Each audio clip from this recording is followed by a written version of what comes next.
G'day guys, this is Rob from Troutlore.com.au, Australia's fly tying specialist store. Today we're tying one of the easiest patterns there are to tie and one that catches fish. It's the Zebra Midge. Now, how does this differ from the Zebra Midge, you may ask? Well, we're in Australia, so we tie a Zebra Midge. As you can see, I've got it in two different sizes here on the vise. Because it's so simple, we're going to tie through both of them in less time than we'd normally tie one fly, and you'll see the differences involved in the larger and the smaller version. We'll start big and then we'll go small. So let's get started.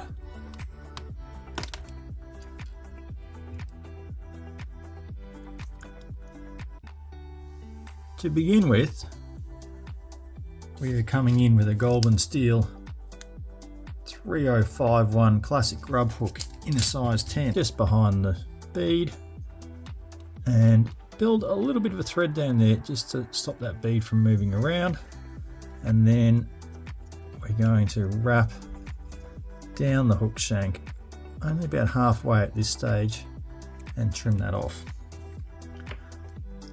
For the ribbon, so we're using 140 denier black thread from UTC, and we'll start just behind the bead and build a little bit of a thread down there just to stop that bead from moving around, and then we're going to wrap down the hook shank only about halfway at this stage and trim that off.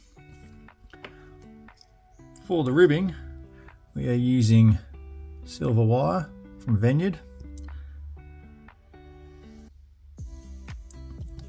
That's their fine wire.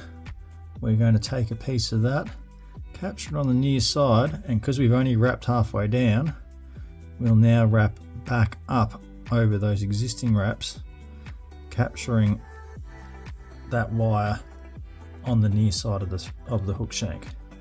Now we can start wrapping back down, and we will just guide that wire as we go down the near side of the hook shank so it doesn't create any unsightly bulges to the shape of the fly.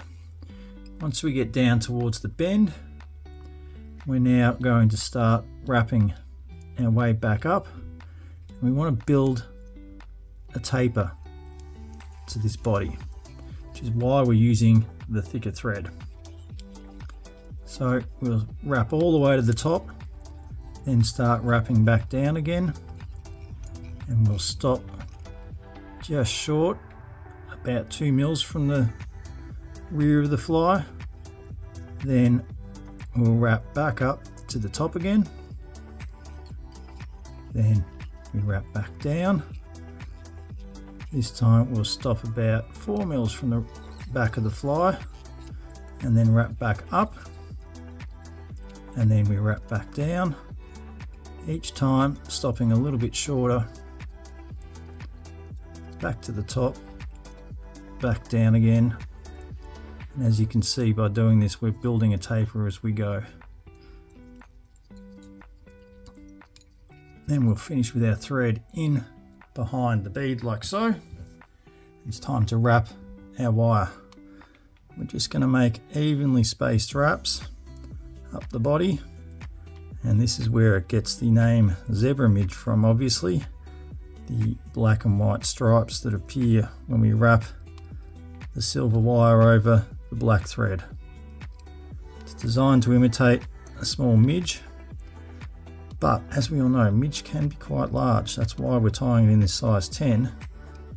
It still catches fish at this size and is very effective when you want to get down deep.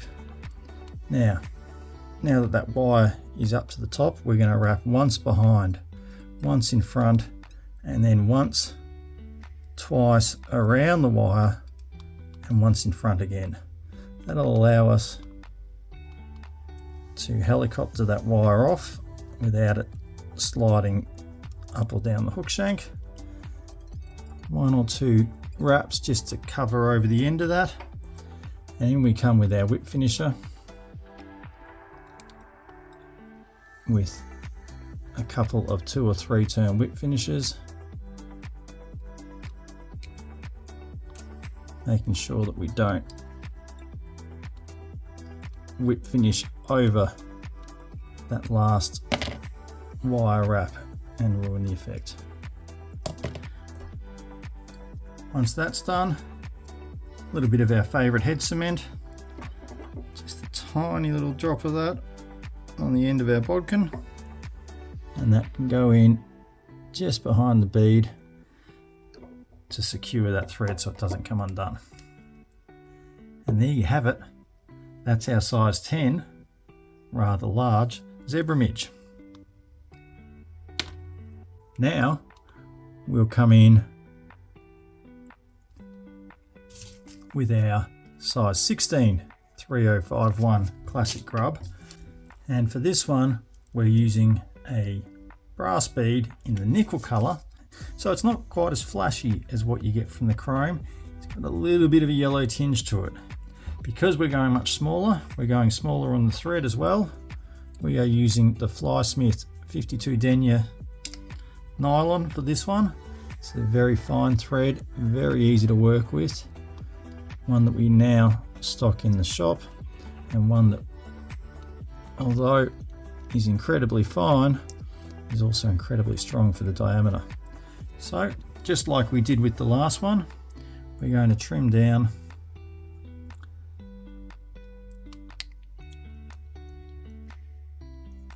wrap our thread halfway down the hook shank.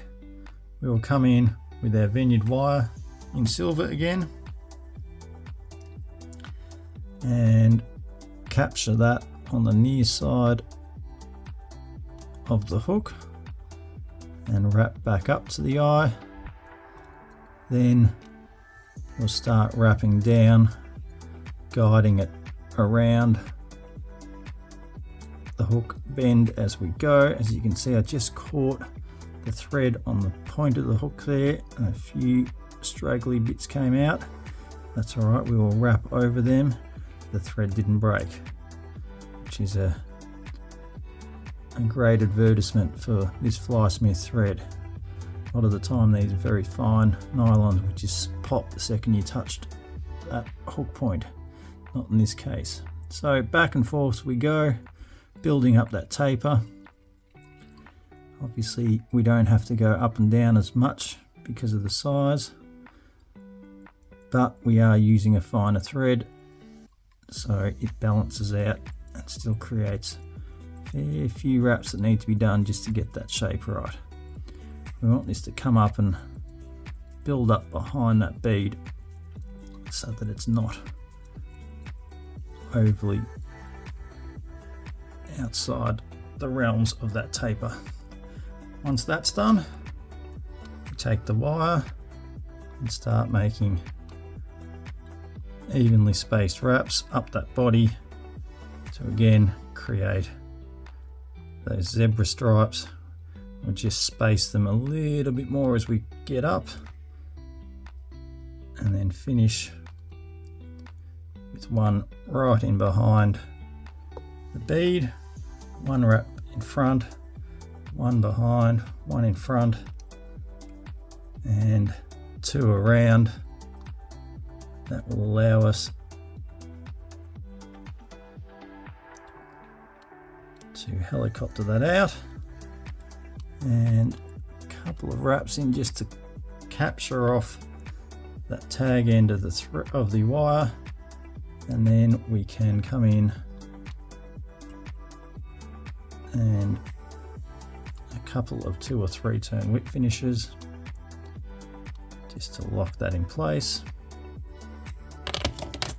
Trim out the thread, and like we did before, just that little touch of head cement on the end of our bent old bodkin. That'll lock that thread into place. Means you can fish it over and over again without any toothy critters ripping your fly to pieces. So there you have it. That is the Zebra Midge in 2 different sizes. We'll rotate that around so you can see it as we talk. As usual, all the materials for this fly are available from the Troutlore fly tying store. You can find them down there in the description. I'd like to thank you as always for watching. If you liked the video, please give it a thumbs up, subscribe to the channel, and as always, happy tying.